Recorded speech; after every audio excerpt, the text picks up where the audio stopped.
예, 광야가 주는 힘, 광야가 주는 힘이라는 제목으로 하나님 말씀 증거하도록 하겠습니다. 오늘 특별히 고독의 의미에 대해서 살펴보겠습니다. 이 고독은 그 양가적인 이 가치가 있다고 생각합니다. 두 가지 가치가 있는데 하나는 되게 위험하고요. 또 하나는 도약의 계기가 될 수 있다는 것입니다. 고독은 어찌 보면 굉장히 나쁜 거일 수도 있고 어떻게 보면 굉장히 좋은 거일 수도 있다는 것입니다. 우리는 고독에 대해서 좋은 것만 잠깐만 생각하는 것 같은데 고독의 위험성이 있습니다. 우리가 스트레스를 받는데 최고의 스트레스가 고독이라 그러죠. 그래서 고독은 죽음의 그림자라 그럽니다. 그래서 지금 일본 같은 데서는 우리나라도 점점 들어오는 것 같은데 가장 두려운 것이 고독사라 그러죠.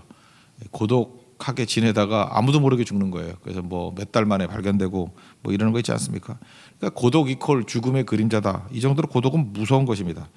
고독하면 정서적으로 굉장히 불안해지고요. 또 홀로 있는 사람들은 균형이 다 깨져 버립니다. 그리고 이게 정신도 무너지게 될 때가 많이 있고 엉뚱한 일을 많이 저지른다는 것입니다. 죄의 유혹도 있습니다. 하와가 뱀의 유혹에 넘어간 게 언제입니까? 남편 아담하고 같이 있을 때가 아니에요. 홀로 있을 때. 그때 노리는 거죠. 그러니까 감정의 유혹이 가장 클 때가 혼자 있을 때입니다. 그래서 마귀가 혼자 있을 때 공격하는 거고 성경에서도 제일 불쌍한 모습을 얘기할 때 길 잃은 양이죠. 양떼를 떠난 양. 고독한 거죠. 그때 유혹에 빠지고 죽을 수 있다라는 것입니다. 감옥에 가서도 제일 힘들 때가 독방이라 그러지 않습니까? 이게 고독. 사람을 정말 미치게 만드는 게 고독이라는 거예요. 굉장히 위험합니다. 그런데 반대로 위대하게 쓰임받은 사람, 크게 쓰임받은 사람 치고 고독하지 않은 사람이 누가 있냐는 거예요. 고독이 되게 위험한데 어떤 사람을 보면 또 고독 때문에 엄청나게 성장하게 되고 또 그것 때문에 강력한 인생으로 변화가 된다는 것입니다. 핵심은 오늘 사도행전 창세기 32장을 보면 나오죠. 고독과 기도가 손을 잡을 때예요. 그러니까 고독은 되게 위험한 때인데 이 고독할 때에 기도를 만나면은 이게 막 부상하게 된다는 것입니다. 날아오르게 된다는 거예요. 오늘도 우리 인생 가운데 광야에 놓여서 이렇게 고독하다 그렇게 느끼는 분들이 있으면은 이게 되게 위험할 때입니다. 근데 기도를 만나면은 야곱과 같이 날아오르는 인생이 될 수 있다라는 것입니다. 이번 베트남 선교 갔을 때도 가장 인상적인 것을 하나 들라 그러면은 다 무인의 그 사막 광야 생각하잖아요. 예배 드릴 때 감동이 있었다. 더한 건 뭐냐면 광야는 고독한 데거든요. 저는 그냥 한 1박 2일 정도 있고 싶더라고요. 낮에 그 뜨거운 햇빛도 한번 견뎌보고 물 한 병 주고 아마 우리 전 성도들이 거기에서 그렇게 됐다 그러면 아마 얼굴에 수건을 가리고 다녔을 거예요. 하도 얼굴에 빛이 나가지고. 근데 그냥 1시간 있다 와가지고 뭐 빛은커녕 타가지고 시꺼매져 있는데 저는 그 가치가 있다고 생각을 해요. 왜냐하면 고독한 가운데 다 기도하게 돼 있거든요. 어린 아이들도 제가 부모님께 그랬어요. 뛰어놀라고. 애들 맨날 엄마 좋아하고 아빠 붙어 있고 그러지 않습니까? 그런데 울어봐야 30분이라고. 그 말에 용기를 얻어가지고 다 버리고 가버렸어요. 그때 애들이 막 소리 지르고 찾고 하다가 마지막에 가서는 뭐 엄마 없으면 죽겠다 뭐 이런 애도 나오고 그래 죽으라 그랬어요. 그랬더니 절대 고독 아닙니까? 아무도 자기를 돌봐주는 사람이 없어요. 그러니까 그게 기도죠. 그게 하나님 그러더라고요. 그거 기도 아니에요? 아무도 없으니까 이제 의지할 게 하나님밖에 없는 거죠. 그러니까 우리가 하나님 만나는데 방해가 되는 부모일 수도 있다라는 거죠. 너무 맨날 옆에서 붙어 있어가지고, 그죠? 하나님 역할을 대신해 주는 거죠. 하나님도 아니면서 뭐 다 돌볼 수 있어요? 자녀들 세워줄 수 있어요? 자녀 문제 해결할 수 있어요? 왜 유사 하나님이 돼가지고 옆에 서가지고 애들 진로를 망치는 겁니까? 야곱같이 이 고독을 통해서 하나님을 만나는 기도가 있으면 다 일어서게 된다는 거예요. 하나님께서 여러분들 잔챙이로 키우고 싶지 않을 거 아닙니까? 그러면 우리도 광야의 길로 이끄셔서 거기서 기도를 만나게 하신다는 것입니다. 24절 야곱은 홀로 남았더니 굉장한 중요한 터닝 포인트예요. 광야에서 홀로 남았답니다. 여기서 뭘 하고 있죠 지금? 시드미야가 묘사되어 있는데 이게 기도죠. 그죠? 하나님 앞에서 기도해서 그걸 통해서 변화를 이루었다는 것입니다. 예수님께서도 많은 사역을 하셨지만 우리가 성경 보세요. 틈틈이 계속 예수님은 고독했다라는 걸 보여주잖아요. 홀로 계셨다라. 마태복음 14장 23절 보니까 무리를 보내신 후에 뭐 따로 산에 올라가서 기도하시더니 혼자 계시더니 뭐 이런 게 계속 나옵니다. 그 이유가 뭐예요? 그게 다 기도예요. 예수님의 고독이 고독하다로 끝난 거 봤어요? 이게 무슨 뭐 광고 찍습니까? 고독한 남자 그게 아니에요. 고독 그러면 뒤집어 엎고 보십시오. 다 기도예요, 기도. 그러니까 고독을 기도로 연결시킬 때 능력이 임하게 된다라는 것입니다. 즉 야곱은 절체절명의 위기입니다. 그 뭐 고독 정도가 아니라 이제 죽는 거죠. 형이 뭐 400명 군사 이끌고 와서 죽인다 그러는 거 아니에요. 두려움과 위협. 세상에서 도울 자가 아무도 없다는 느낌 아닙니까? 누가 날 도와줘요. 근데 기도하면요, 도울 자가 없는 느낌이 있어야 돼요. 여러분 지금 곰곰이 보면 지금 경제적으로 어렵죠. 그래서 뭐 이러다가 회사 문 닫는 거 아닌가, 뭐 이러다가 이거 뭐 죽는 거 아닌가, 아픈 사람들 이거다가 내가 치유 안 돼 가지고 그냥 이걸로 끝나는 거 아닌가. 우리 인생 가운데 그런 느낌을 받는 사람이 굉장히 많아요.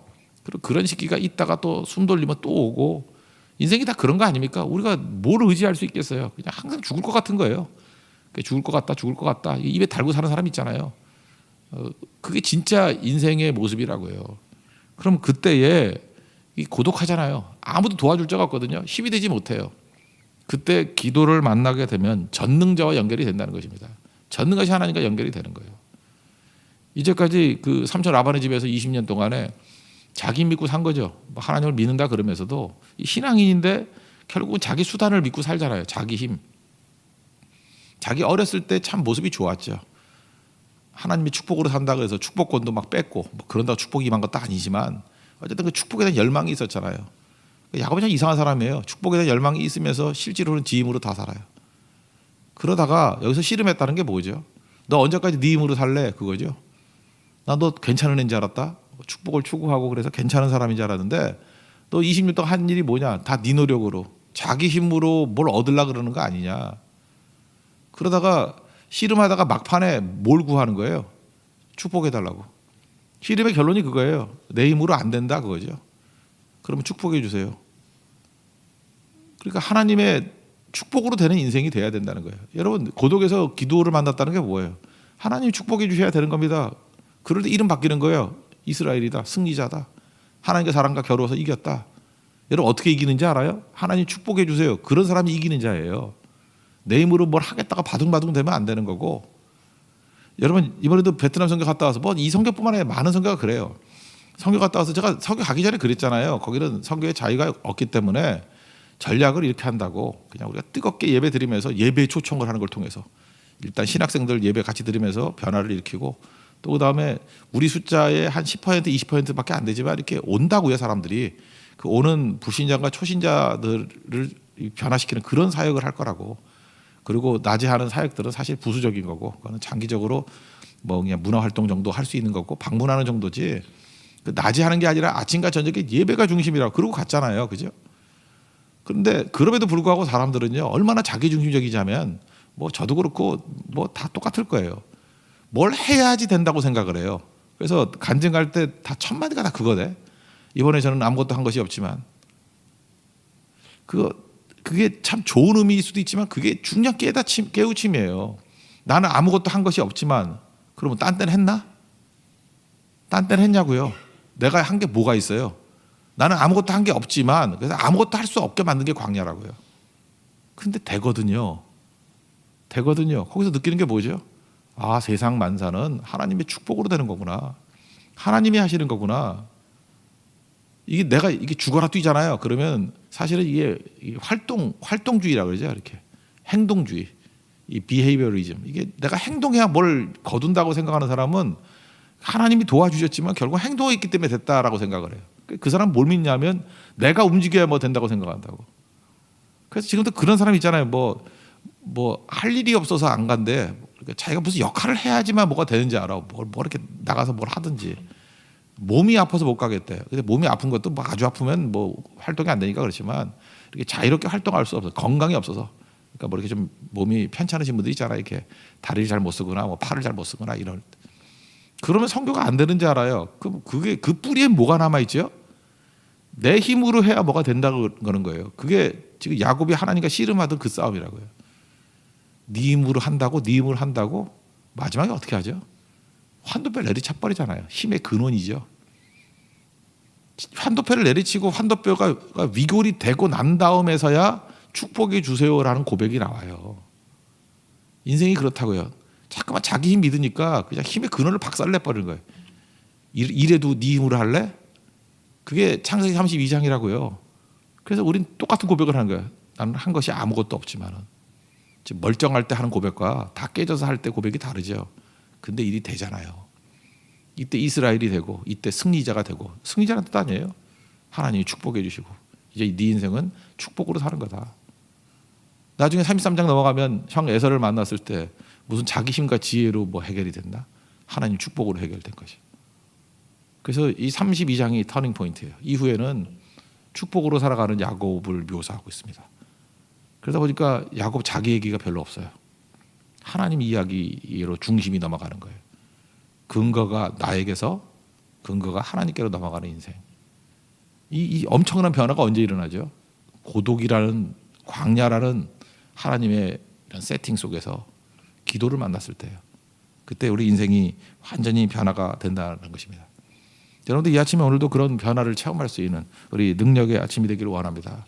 그래서 광야는 제가 있잖아요. 그 히브리 단어는 자음으로만 돼 있다니까. 자음으로만. 모음이 없어요.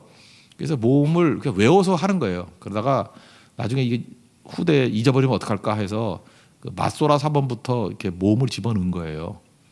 그래서 그게 틀릴 수도 있어요. 그래서 맞소라 사번에서도 다 맞는 게 아니에요. 사본이니까. 그래서 그런 발음의 오차가 좀 있다 그랬죠. 그 차이가 있다고. 그런데 광야를 말한다 그러면 여러분 뭐 히브리 알파벳으로 얘기해봐야 그 음가를 모를 거니까 영어를 알잖아. 영어를. 미드바르라고 발음해. 미드바르. 광야. 미드바르. 그게 영어 음가로 친다면 MDBR이에요. MDBR. 그러니까 여러분 영어로만 딱 써놓으면 보이죠? MDBR. 미드바르. 모음을 넣으면 그렇게 발음이 돼요. MDBR. 근데 말씀이라는 단어가 DBR이에요. 다바르. DBR. 그러니까 이스라엘 백성들은 그냥 광야 그런 순간에 MDBR이니까 말씀이 뭐라고요? DBR이에요. 그러니까 MDBR에 가면은 DBR을 듣는 곳이야. 광야를 가면은 미드바르를 가면은 다바르가 들리는 곳이야. 걔네들은 몸이 안 써 있다니까요. 그러니까 문자로만 이렇게 딱 쳐다볼 때는 MDBR과 DBR이 거의 같이 보여요. 광야는 말씀이 들리는 곳이에요. 기도를 통해서 하나님의 음성을 듣는 곳이라고. 여러분 지금 고독한 속에서 기도를 붙드시고 하나님의 음성을 듣고 여러분의 근거가 바뀌는 우리 축복과 은혜가 넘쳐나는 하나님의 종 되기를 바랍니다.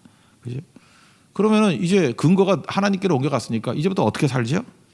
이제는 이스라엘로 사는 거예요. 이기는 삶으로 사는 거예요. 이때는 그 스케일이 내 스케일이 아니라 하나님 스케일로 살아가는 거라고요. 하나님을 의지하고 맡기는 인생. 그러니까 하나님을 의지하고 맡기는 인생이 제일 잘하는 건 뭐냐면은 기다림이죠. 확신이 있으니까 기다리는 것이. 기다림이란 건 뭐예요? 내가 할 때는 초조하죠. 나는 작잖아요. 그러니까 빨리빨리 이루어져야 돼. 우리 인생이 뭐 70이요, 80이요 그러니까 우리는 그냥 10년도 긴 거야.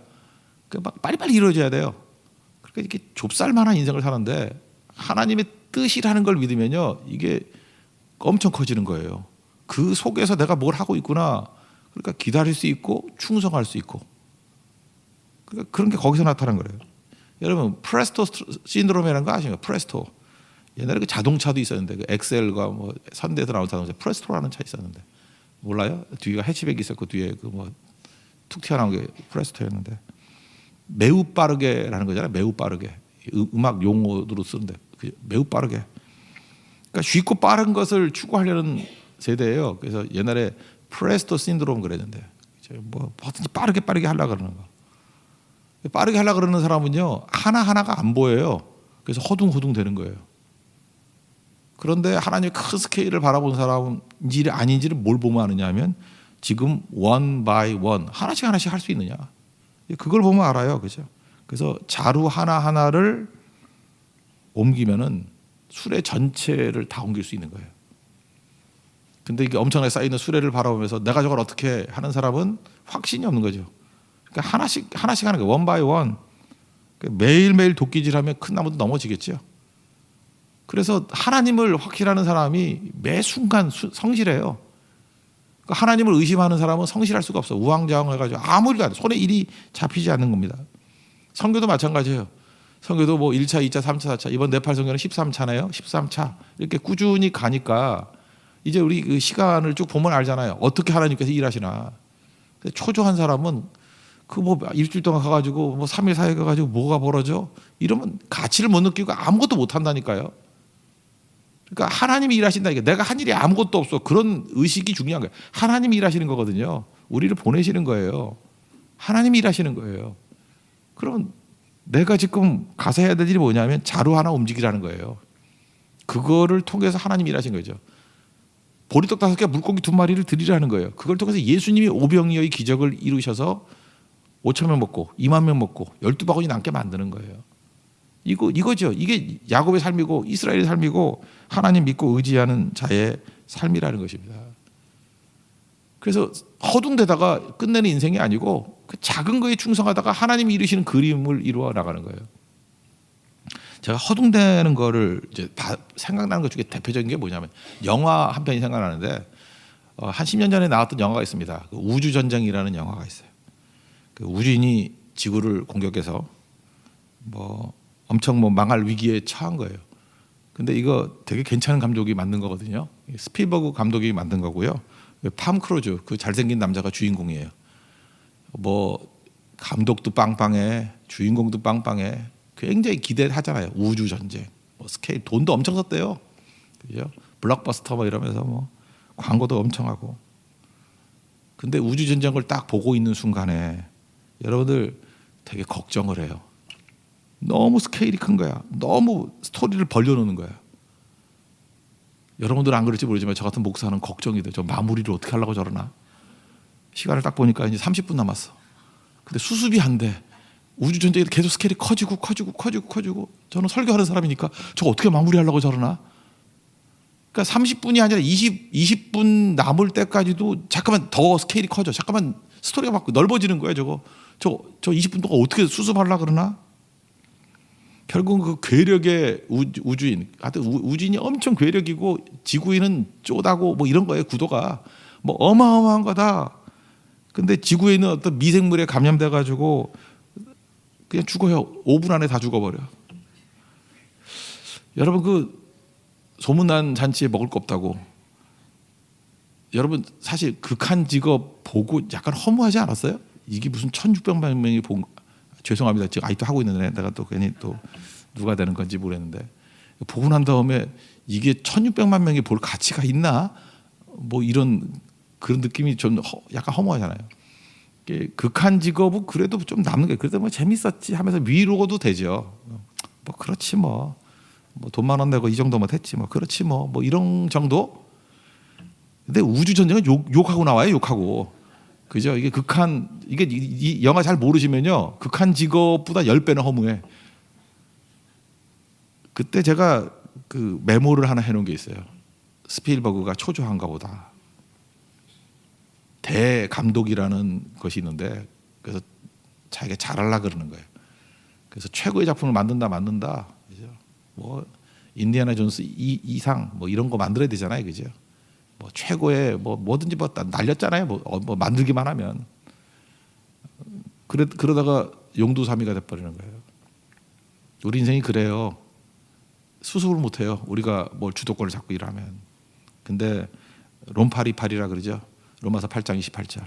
롬파리팔. 우리가 알거니 하나님을 사랑하는 자, 곧 그의 뜻대로 부르심을 입은 자들에게는 그의 뜻대로. 하나님의 뜻을 향해서 부르심을 입고 충성하는 사람은 큰 스케일로 사는 사람은 용두사미가 아니에요. 모든 것이 합력하여 선을 이루느니라. 작은 거 하는 것 같이 보여도 원 바이 원 자루 하나 옮기는 것 같이 보여도 거기에서 놀라운 능력이 나타나게 된다는 것입니다. 그러므로 이런 과정들은 신뢰하는 거예요. 주님께 맡기면 최고가 돼요. 맡기면 선을 이루어요. 그게 지금 내 삶이 광야고 고독한 상황이라 그러면 기도와 손을 잡으십시오. 그 상황에서 기도하라는 뜻이에요. 이게 딴 거 없어요. 그냥 광야 가서 뭐 할 거예요? 우리 다시 무인의 광야 가면 뭐 할 거예요? 예배 드리고 기도할 거예요. 그죠? 예배 드리고 기도하면 거기 무슨 의미가 있냐고. 아마 무인에 갔더니 제가 느낀 게 그거예요. 그 우리가 최고의 관광을 하고 온 것 같아. 거기 내리면요 10분 둘러보고 사진 찍고 오는 거예요. 뭐 모래 위에 뭐 할 거야? 그러니까 뭐 아무것도 아니에요. 그냥 10분이면 끝나는 관광이에요. 근데 많은 사람이 안 가. 그래서 왜 안 가나 했더니 그들이 우리를 관광하고 있어. 우리가 한참 내려가 가지고 거기서 모여서 뭐 이렇게 멋있어 보이는 멀리서 찍은 사진 봐요. 그죠? 뭔가 모여서 뭐 예배 드리는 것 같이 보이고 또 흩어지더니만 또 갑자기 엎드려 있고. 그러니까 우리는 40분 동안 기도하고 예배 드리고 또 40분 기도하고 뭐 1시간 넘게 그랬어요. 그죠? 근데 관광객들은 우리가 예배 드리고 기도하는 걸 또 관광을 하고 있더라고. 아이고 한심한 것들. 그죠? 같이 내려와서 같이 예배 드리고 같이 기도하지. 그런 인생이에요. 우리 인생이. 그러니까 우리 인생이 고독 가운데 놓였다 그러면 구경꾼 되지 말고요. 저 사람들 뭐 하나 하고 쳐다보는 인생이 아니라 예배드리고 기도하는 인생이 돼서 하나님 음성 들으십시오. MDBR에서 DBR 음성 들으십시오. 미드바르에서 나바르 하나님의 음성을 듣는 하나님의 축복된 종 되기를 바랍니다. 여러분 이후에 그 야곱의 축복이 뭐냐면 야곱은 내가 뭘 해야 되기 때문에 이 광야에 오기 전에 고독을 만나기 전에는 모든 것이 다 선택의 문제였어요. 그래서 이제 기도하러 올 때 성도들이 이런 얘기를 하는 사람이 많아요. 목사님 내가 선택의 기로에 놓였습니다. 광야 가기 전에는 내가 중심이니까 내가 중심이란 말은 뭐냐? 선택의 문제예요. 근데 이후부터 야곱은요 선택의 문제가 나오질 않아요. 순종의 문제예요. 순종할 건가 안 할 건가. 그 왜 그렇죠? 주의 뜻대로 부르심이 입었기 때문에. 나바로 말씀을 들었기 때문에. 뭘 선택할 게 있어? 순종이지. 말씀이 답이잖아요. 순종이죠. 순종의 문제. 순종할 건가 안 할 것인가. 그 싸움이에요. 이제는 선택의 싸움이 아니에요. 그러니까 여러분 인생에 많은 복잡한 문제가 아직도 선택의 문제라 그러면 광야에서 머물러 있는 거예요. 광야에서 답을 얻는 건 뭐냐면 선택의 문제에서 순종의 문제로 옮겨가는 것. 그게 하나님께서 우리의 인생의 패러다임을 바뀌는 그런 과정이라는 것입니다. 주가 일하십니다. 주님의 일하심을 바라보고 이제는 순종을 통해서 하나님의 놀라운 승리를 맛보는 우리 창세기 32장 이후에 야곱의 영광스러운 인생을 사는 하나님의 얼굴이 드러나는 분이엘의 인생을 사는 하나님 축복의 종 되기를 바랍니다. 모두 자리에서 일어나겠습니다. 이 땅에 하나님의 교회, 이제 우리 교회도 하나님의 뜻대로 붙들림 바 되어서 이렇게 하나님의 놀라운 사도행전의 기적을 맛보는 성도와 교회가 되도록 해달라고 기도하는 마음으로 찬양하고 기도하겠습니다. 이 땅에 하나님의 교회.